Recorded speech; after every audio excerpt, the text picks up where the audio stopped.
देख रहे हैं सी न्यूज भारत और स्वागत है आपका इस बुलेटिन में। मैं हूं आपके साथ इशिता तिवारी। आज देश भर की तमाम बड़ी खबरों के साथ मौजूद हूं आपके बीच। तो आइए बिना देरी के शुरू करते हैं खबरों का ये सिलसिला। बात होगी महाराष्ट्र के बुल्ढाना जिले की, जहां शिव मल्हार मंदिर के खंडोबा टेकड़ी पर चंपा षष्ठी उत्सव संपन्न हुआ। साथ ही आगे आपको दिखाएंगे कैसे छत्तीसगढ़ के दुर्ग से एक महिला टीचर के अपहरण से हड़कंप मचा है। वहीं फिर छत्तीसगढ़ की खबर का करेंगे रुख, जहां गरियाबंद में जिला सरपंच संघ ने 3 सूत्रीय मांगों को लेकर धरना प्रदर्शन कर प्रधानमंत्री के नाम जिला कलेक्टर को ज्ञापन सौंपा है। ऐसी ही तमाम खबरों पर विस्तार से करेंगे चर्चा। बुल्ढाना से खबर है, जहां जिले के देऊलगांव राजा शहर खंबोडा टेकड़ी में श्री शिव मल्हार खंबोडा मंदिर में 7 दिवसीय वार्षिक चंपाष्टमी महोत्सव उत्साहपूर्वक संपन्न हुआ। 26 नवंबर से शुरू हुए इस धार्मिक महोत्सव में भक्तों ने भारी उपस्थिति दिखाई और प्रतिदिन शाम को भजन कीर्तन, गीत संगीत, धार्मिक प्रवचन और विविध सांस्कृतिक कार्यक्रमों ने वातावरण को भक्तिमय बना दिया।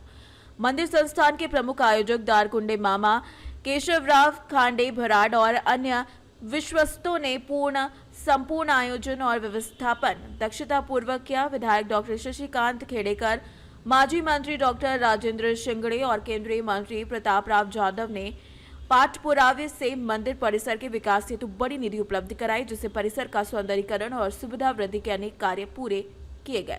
देऊलगांव राजा शहर और आसपास के गांवों के नागरिकों ने उत्साहपूर्वक भाग लेकर इस महोत्सव को और भव्य बनाया।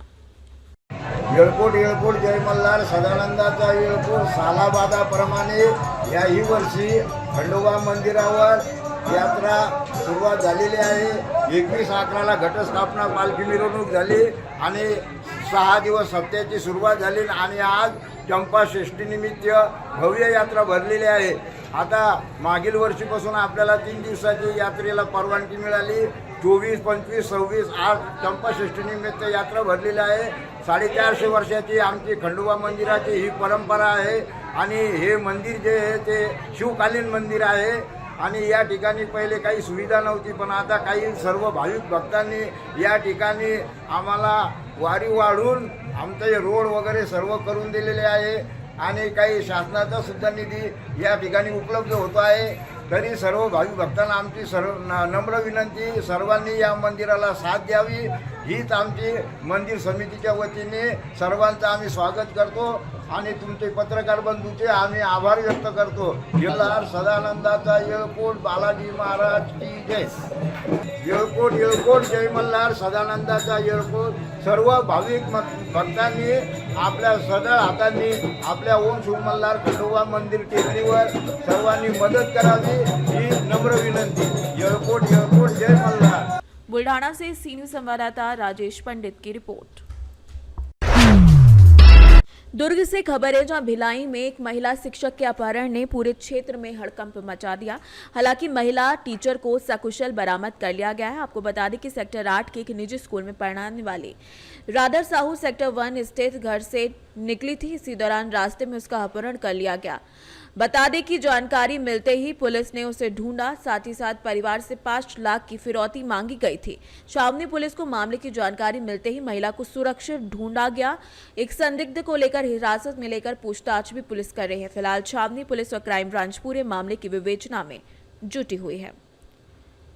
स्नेह संपदा स्कूल में एक टीचर का काम करती है। उनके यहाँ पति ने लगभग 12 बजे के आसपास छावनी थाने में सूचना दी कि उनके मोबाइल में उनकी पत्नी के नंबर से ही एक मैसेज आ रहा है और उनसे कुछ डिमांड की जा रही है। तो इस आधार पे पुलिस ने तत्काल उस पर मामला दर्ज किया। मामला दर्ज करने के बाद उसको जो विवेचना की और पतासाजी करने के दौरान अभी वर्तमान में हम लोगों ने उनको दस्तयाब कर लिया है और इसमें आरोपी भी हमारे हिरासत में है और ये हम पूछताछ कर रहे हैं। जैसे ही इंट्रोगेशन की डिटेल रिपोर्ट आएगी आपको अलग से और ब्रीफ की जाएगी। क्या मैसेज क्या आ रहा था, मतलब किस चीज़ का मैसेज आ रहा था? डिमांड करने का, कितना क्या कुछ पैसे की डिमांड की जा रही थी। 5 लाख रुपए के जो डिमांड का वो मैसेज आया था। तो इसी के आधार पर पुलिस ने उसमें तत्काल FIR किया है। FIR करने के बाद उसमें फिर विवेचना का महिला स्थिति में मिली। महिला सुरक्षित है और अभी आपको डिटेल में ब्रीफ किया जाएगा। जैसे मैंने बताया, अभी शुरुआती जानकारी आप लोग की जानकारी के लिए दिया जा रहा है। जैसे ही डिटेल अभी ब्रीफ हो आपको किया जाएगा। महिला को कहाँ का दस्ते आप सब यहीं पे मिला। दुर्ग से सी न्यूज संवाददाता धर्मेंद्र गुप्ता की रिपोर्ट। खबर दुर्ग से है, जहां प्रदेश सरकार की नई गाइडलाइन और रजिस्ट्री के बढ़ते बाजार मूल्य के खिलाफ जमीन कारोबारियों और बिचौलियों का गुस्सा शुक्रवार को सड़क पर फूट पड़ा। पटेल चौक में आक्रोशित व्यापारियों ने कैबिनेट मंत्री ओपी चौधरी का पुतला दहन किया, सिरों पर काले कपड़े और हाथों में काले झंडे लेकर जोरदार नारेबाजी की। प्रदर्शन के दौरान रियल एस्टेट कारोबारी मनोज राजपूत की तबीयत बिगड़ने पर वो बेहोश हो गए। उन्हें तत्काल दुर्ग जिला अस्पताल में भर्ती कराया गया। पुलिस और प्रदर्शनकारियों के बीच धक्का मुक्की भी हुई, जिससे एक प्रदर्शनकारी के नाक से खून बहा। इस प्रदर्शन को शुक्रवार का सबसे बड़ा उग्र आंदोलन बताया जा रहा है। राजनीतिक रूप से इस आंदोलन ने भी बड़ा प्रदर्शन किया, जहां कांग्रेस के ग्रामीण जिला अध्यक्ष राकेश सिंह ठाकुर भी शामिल हुए।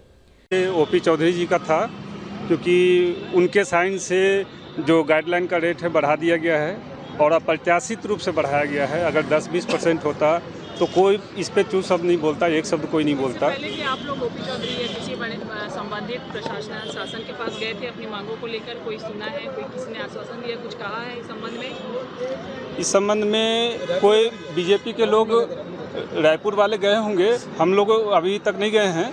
1-2 बार कोशिश भी किए देने का, ज्ञापन देने का, जैसे उनके अध्यक्ष थे सामने थे, लेकिन वो कांच खोलने से भी डर रहे थे। पता नहीं उनको क्या चीज़ का डर है। डर तो ये था कि वो हमारे सवालों का वो जवाब शायद नहीं था उनके पास, दे ही नहीं पाते, क्योंकि आज तक ये जो गाइडलाइन में वृद्धि का विरोध मेरे हिसाब से भविष्य में कभी नहीं हुआ था, क्योंकि जब भी बढ़ता था 10-20% बढ़ता था।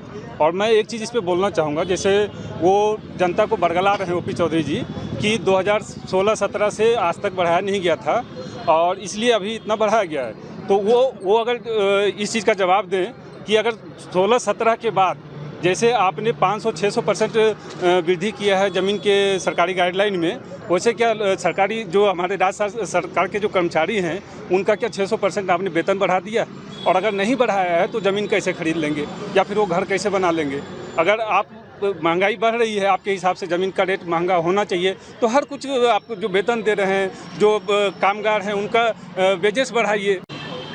जो अभी दमनकारी जो नीति है सरकार की, जो रजिस्ट्री और ज़मीन के संबंधित जो उन्होंने रेट बढ़ाया है, वो बहुत ही ज़्यादा एक आपातकाल जैसा विषय है।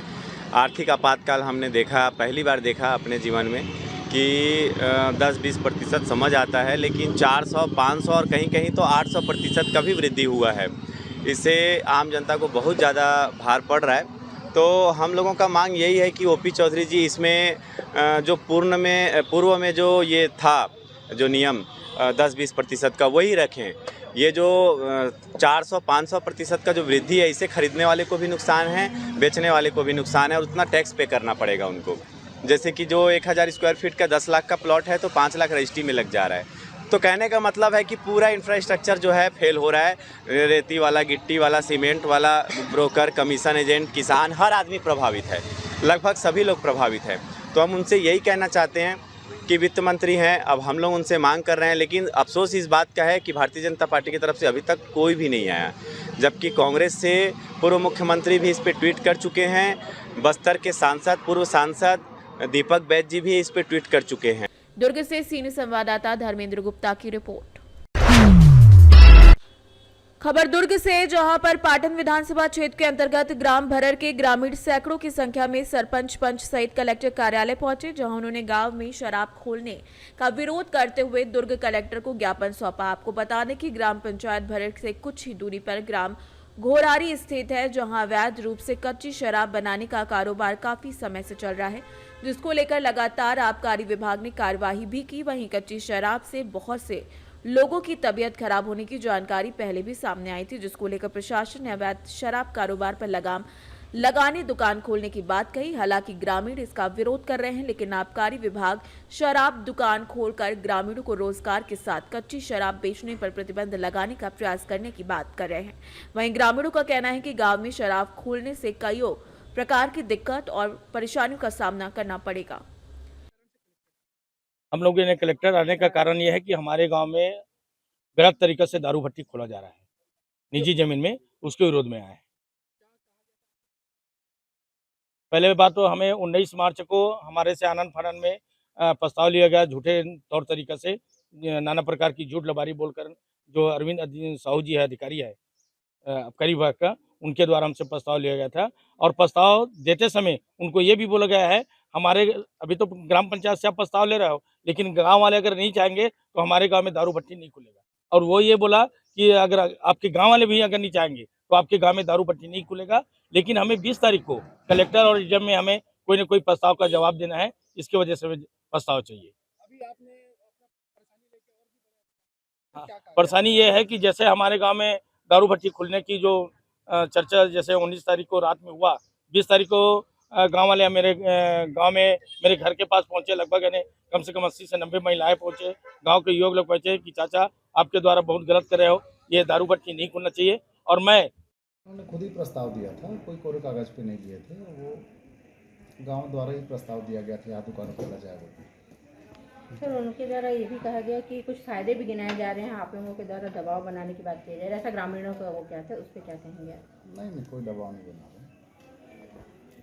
उनका सर कितना जरूरी है उस क्षेत्र में शराब दुकान खोलना, एक नजरिए से? भरर के बगल में घोरारी गांव है, वहाँ बहुत ज़्यादा कच्ची शराब का शिकायत रहता है और अक्सर कार्रवाई भी करते हैं। तो ये शराब दुकान की वो कच्ची शराब पे बैन लगाने की जरूरत में अवेज में उसमें क्या नया शराब दुकान सरकारी खोल के देना जरूरी है कि उसको बैन करना ज़्यादा जरूरी? बंद करने का ही प्रयास है, उसको बंद करने के लिए लगातार कार्रवाई भी कर रहे हैं। तो एक अवैध शराब को छोड़ने के लिए आपको नया सरकारी शराब दुकान करना वहाँ पे मुख्यतः करना पड़ रहा है वहाँ पे, ना कि बंद करने वहाँ पे छापामारी नहीं है, शासन का निर्णय है, शासन स्तर पर इसका निर्णय लिया जाए।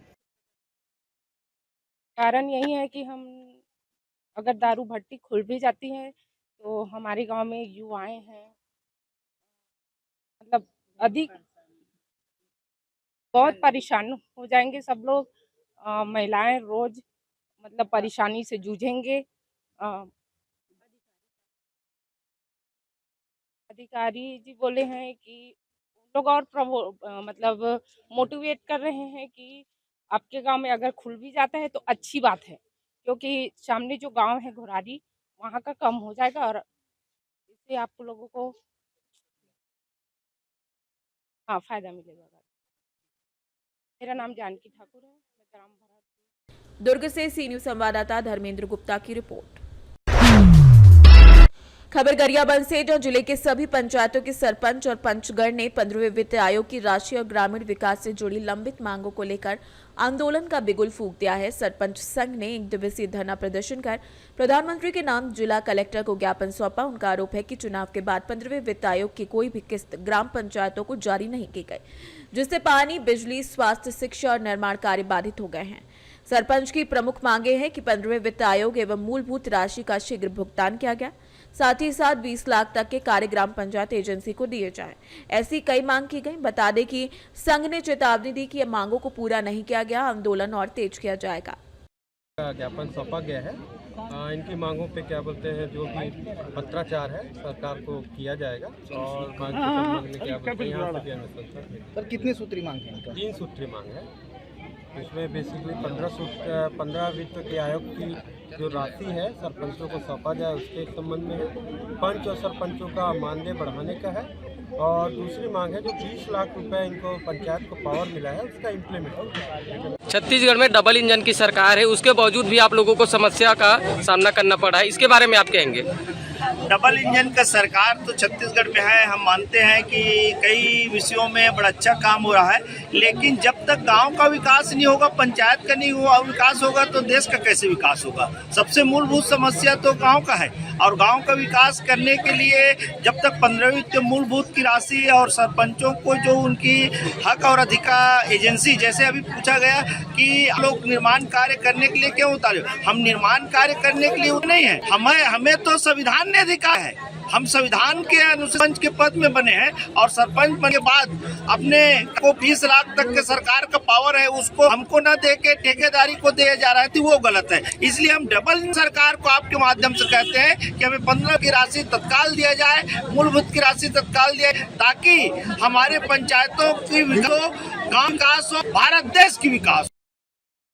फंड के अभाव में इतना दिक्कत हो रहा है हमारे गांव में, पलायन की स्थिति हो जा रही है। क्योंकि नरेगा में काम नहीं आ रहा तो गांव के लोग क्या करें, उनको कहीं ना कहीं अपना जो जीवन यापन करने के लिए कुछ ना कुछ करना है, तो पलायन की स्थिति हो जा रही है। लोग शहर की ओर जा रहे हैं कि अपना 2 रोटी का कमा सके, और इतनी सारी समस्याएं हो रही है। हर छोटी छोटी चीज़ों के लिए या तो सारे सरपंचों के ऊपर एक कर्जा हो जा रहा है ना, नल हो गया, हैंडपम्प हो गया, कितनी सारी समस्याएं हैं जो सरपंच को फेस करना पड़ता है। लेकिन 15 दिन पहले पैसा ना आने की वजह से बहुत सारी दिक्कतों का सामना करना पड़ता है। मैं रोशनी प्रधान, ग्राम पंचायत। गरियाबंद से सी न्यूज संवाददाता मनोज गोस्वामी की रिपोर्ट।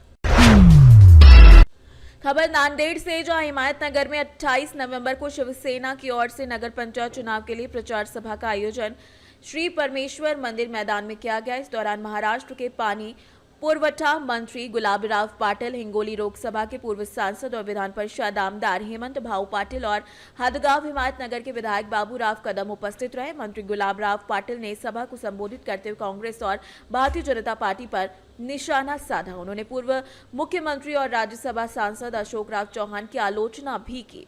शस्त्र वापरतात, पण मला खात्री आहे हा जो तुमच्या समोर उभा गुलाबराव पाटील आहे किंवा आमच्या व्यासपीठावर जे लोक आहेत, हे आम्ही 5 वेळेस आमदार झालो ना जातीच्या भरोशावर ना पैशाच्या भरोशावर, फक्त कामाच्या भरोशावर आम्ही निवडून आलो। काम एक काम आणि काम जुने काम। आता हे आपल्याला लालच देतील आणि शिवसेना संपवण्याच्या गोष्टी काही लोक करतायत। हवाओं को निगलना चाहते हैं, हद से भी गुजरना चाहते हैं, किनारों की हिम्मत तो देखिए, समंदर को निगलना चाहते हैं। आम्ही बाळासाहेबांचे शिवसैनिक आहोत कि कोटि कोटि हिंदुस्तानियों का द्वार उठाकर मांगेंगे, सौगंध छत्रपति की खाते हैं कि भगवा लहराएंगे। जिस धरती पर जन्म लिया है छत्रपति ने, उसे हम अपनी मां कहलाएंगे। अगर उठे उस धरती पर किसका भी हाथ, उसके हाथ काट दिए जाएंगे। सौगंध छत्रपति की खाते हैं कि भगवा लहराएंगे। कोई कहते हैं कश्मीर की बात, कोई कहते हैं वज़ीर आज़म की बात, हम उनको ये बता देंगे कश्मीर तो छोड़ दो मेरे भाई, तो हिंदुस्तान की मट्टी भी ना ले पाओगे। अगर भूल गए और हिंदुस्तान पाकिस्तान जंग की बात, अब्दुल हमीद भी थे हमारे साथ, हम उनको यह याद दिला देंगे सौगंध छत्रपति की खाते हैं की भगवा लहराएंगे। या भगव्या झेंड्याकरता आम्ही 40-42 वर्ष घातलेले कार्यकर्ते आहोत।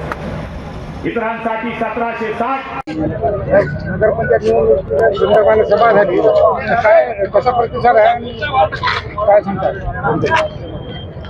आपल्याला माहित आहे की सभा ही अचानक ठरली। खरं तर मुदखेड नगर परिषदेच्या निवडणुकीच्या प्रचारार्थ गुलाबराव पाटील यांचा दौरा होता आणि मला फोन आला काल अचानक हेमंत भाऊ पाटलांचा की मुदखेडला गुलाबराव पाटील यायले, पण वेळ खूप कमी आहे, तुम्ही ॲडजस्ट करत असला तर तुम्हाला सभा देतो। आता कसं आहे, मंत्र्याची सभांवरून भेटायल्यावर आपल्याला पुढं काय व्हायचं ते तयारी नाही, काही नाही, तरी सुद्धा अशा परिस्थितीत फोन लावला तर इथलं ग्राउंड बुक होतं। मग आम्हाला असं समजलं की 2 वाजता इथली सभा संपायली। अचानक आम्ही काय हरकत नाही, करूत आपण एवढ्या काही गडबडीत। परंतु थोडीशी अडचण त्यांना अशी होती की आता मी सांगितलंच की बोलता वेळेस सगळे हकीकत, त्यांना तिथून हेलिकॉप्टर रात्रीला उडत नसते आणि तिथं 1.5 तास जळगावला जायला लागते। अशा परिस्थितीत सुद्धा एकदम जे की याच्या अगोदरची सभा भाड्याने आणलेली माणसं होते, आमच्याकडे प्रेमानं आलेली सगळे नगरसेवक प्रत्येक वार्डात होते। अशा परिस्थितीत बँड वाजवीत नगरसेवक यायला तिकडच्या जुन्या बाजारातून इकडच्या वेळ झाला, परंतु 15 मिनिटाचाच 20 मिनिटाचाच टाइम होता। मंत्री बरोबर वेळेवर आले, परंतु ती टाइम अगोदरचा जे 2चा होता त्यांनी 2.5 केला, त्याच्यामुळे आमचा अर्धा तास वाया गेला मधला।